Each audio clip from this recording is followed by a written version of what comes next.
We wish everybody a very meaningful Shabbat. This week's Shabbat is Parashat Devarim, but like I did a few weeks ago, I'm going to deviate and talk about the Haftara because it's such a meaningful Haftara. We do start the 5th book of the Torah, and the Haftara is the famous Shabbat Hazon. And the great prophet Isaiah, Yeshaya, says, Yada Shor Konehu, in his really, really romantic language. He says, Yada Shor Konehu, even a cow recognizes its owner. V'chamor avus ba'ala, and a mule, the feeding place that belongs to its owner. Yisrael lo yada, but rather we Jews, we were so foolish, we didn't recognize our Father and our Creator in heaven. Ami lo itponen, my nation did not contemplate, did not think it through, was unthoughtful. And these are the words that I really wanted to focus like a laser beam on. What does hitbonenut mean? Today's Devar Torah is based on Alei Shor, Chelek Aleph, page 89. See, ladies and gentlemen, when you go to the gym, your goal is to become healthy and have big muscles. When you go on a trip to Europe, your goal is to sightsee. The Torah, which is such a complete book and has 613 commandments, and especially those Bnei Torah that have the honor and privilege to spend dozens of hours a day learning Torah. What is it all about? What's the goal?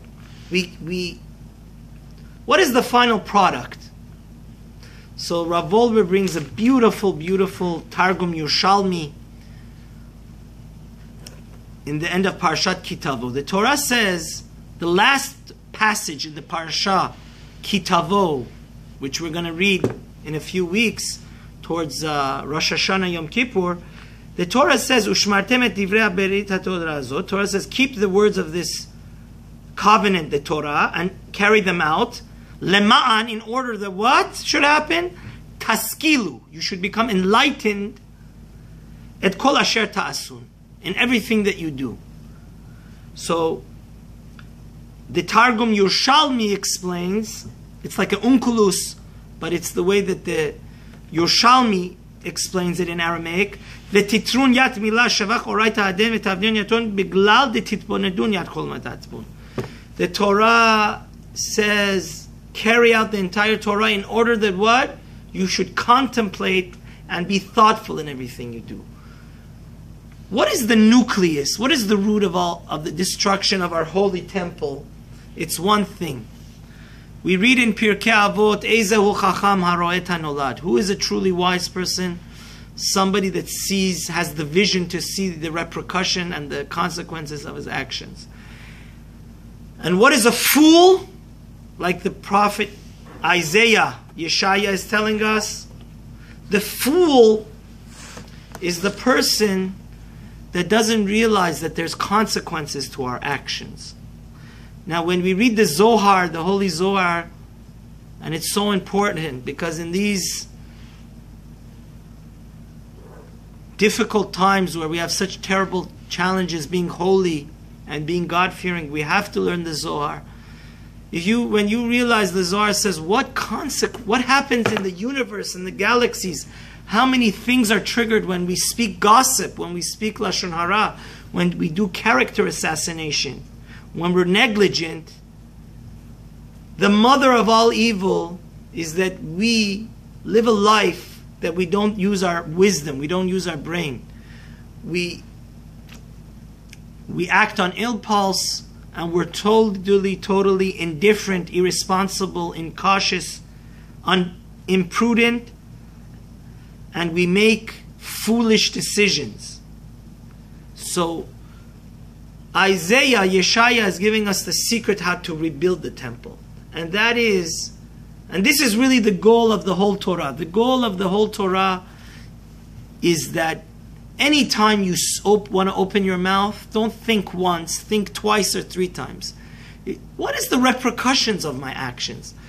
Where is this going to lead down to? Is it going to lead to blessing and love and caring into the world and make the world a better place when I'm...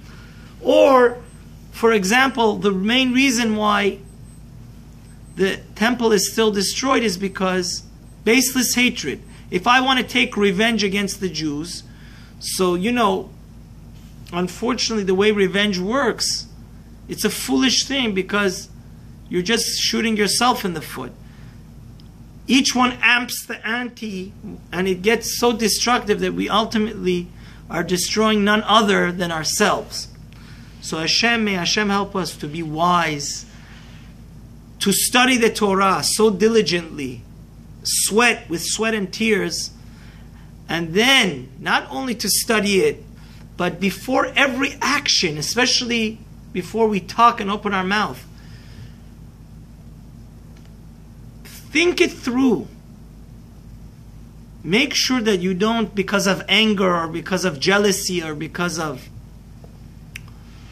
impulse or because of the lust and love for pleasure, addiction to worldly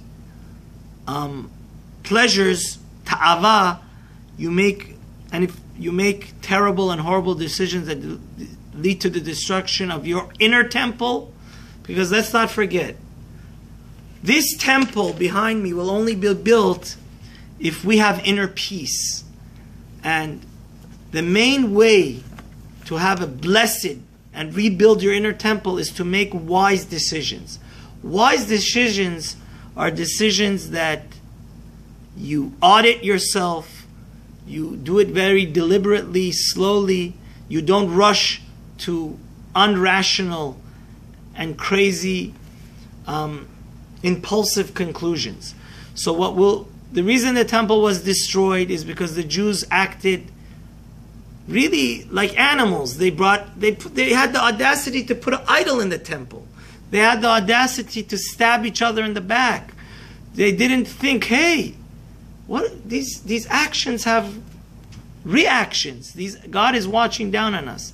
And the only way to build the temple is to hitbonen, to be wise, to be deliberate, to be calm, to be cool, to be collected. And the words that we speak and the actions that we do should be based on the knowledge of the Torah, on rational and calculated and godly. So may Hashem help us that we weigh our words and our actions to make them deliberately godly, wise, and enlightened. And this is the goal of the entire Torah. You study the Torah, it has to transfer us into human beings that act very cautiously and very wisely and make informed decisions based on how much Torah we know. May everybody have a very meaningful fast, and may this Teshuvah that we do on Tisha B'Av be the last year and we see